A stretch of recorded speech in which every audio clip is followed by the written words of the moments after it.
ସିଆଡ଼େ ଯିବାଟା ଠିକ୍ ନୁହଁ, ଗଳିପାରେ। ଦେଖାଯାଉନି ଗାଡ଼ଟା। ହାଏ ଗାଇସ୍, କେମିତି ଅଛନ୍ତି? ଇଏ ହେଉଛି ଆମ ପାହାଡ଼। ଆମ ପାହାଡ଼ ଦେଖିବେ ବୋଲି କହୁଥିଲି। କେତେ ମାଳ ଦେଖନ୍ତୁ।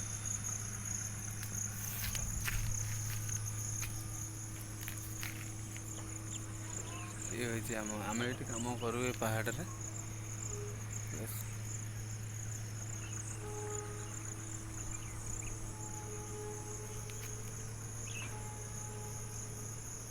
ଏଇନା ବର୍ଷା ହେଇଛି, ପାଣି ସବୁ ଜମିଛି ରୋଡ଼ରେ।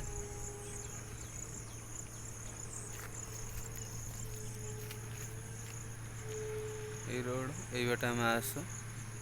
ଏଇ ବାଟେ ଆସିକି ସାଡ଼େ ଯାଉ କାମ କରିବାକୁ। ରୋଡ଼ ଅଛି, ମଜା ଲାଗିବ। ଏଇନା ଏଇ ସିଜନରେ ବୁଲିବାକୁ ଭାରି ମଜା ଲାଗିବ।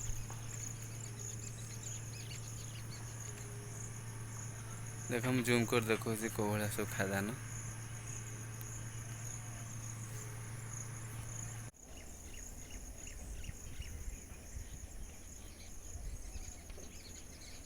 ଦେଖନ୍ତୁ, ଏ ଖାଇକି ପୁରା କିଛି ରଖିନାହାନ୍ତି, ପୁରା ପଥର ତାଡ଼ି ନେଇଗଲା।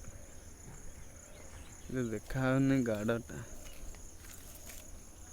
ଆହୁରି ଗାଡ଼ ଦେଖୁଛନ୍ତି।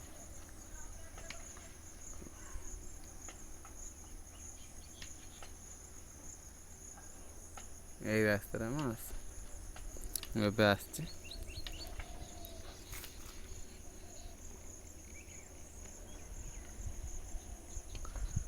ଦେଖାଯାଉଛି ଛୋଟ ଖାଦାନ, ଅଖାଡୁଆ ଖାଦାନ।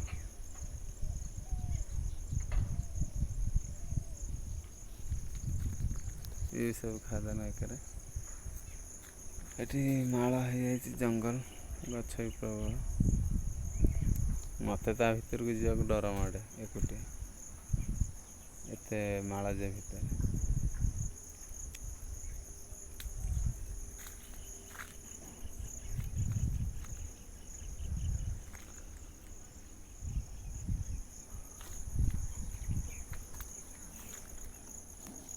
ଦେଖ କେତେ ବଡ଼ ପାହାଡ଼। ଆଉ ଭିତର ପୁରା ବୁଲେଇକି ଦେଖେଇବି ଆଜି।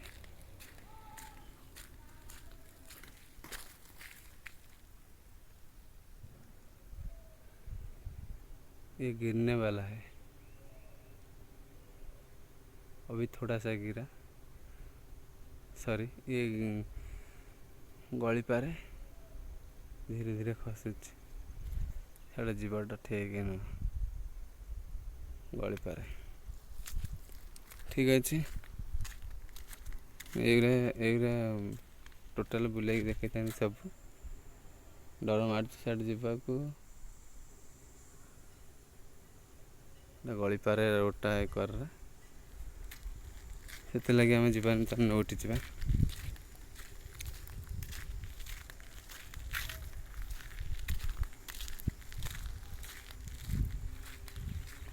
ବଡ଼ ଖାଦାନ।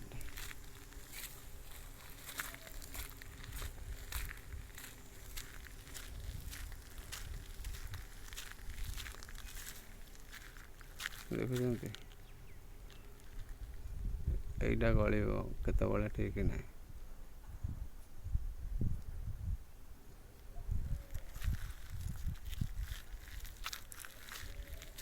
ହଉ, ଘରକୁ ଯାଇ ଦେଖିବା କ'ଣ ହେଇଛି ଖାଇବା। ଭୋକ ଲାଗିଲାଣି।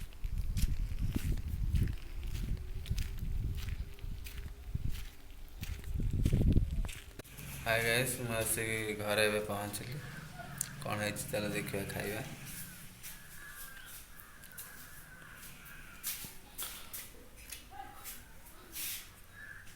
ଅଣ୍ଡା ବରା ଦେଖେଇ ଦେଇଛି, ରୁହ ବାହାରିଲା। ସକାଳୁ ଖାଇବା ପଖାଳ ଭାତ ସାଙ୍ଗରେ ଅଣ୍ଡା ବରା। ଆଉ ଆମର ଖରାବେଳକୁ ଆଜି ରୋଷେଇ ହେବ, ମଟନ୍ ଆସିଛି। ଦେଖନ୍ତୁ,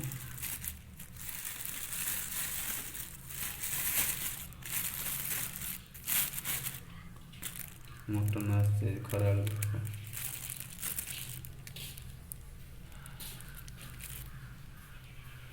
ମୁଁ ଯାଇକି ଖାଇସାରିଲା ପରେ ତାପରେ ଆମର ଖରାବେଳକୁ ରୋଷେଇ ହେବ ମଟନ୍ ଝୋଳ। ତାପରେ ଦେଖିବା ମଟନ୍ ଝୋଳ କେମିତି ଲାଗୁଛି। ରହୁଛି, ବାଏ।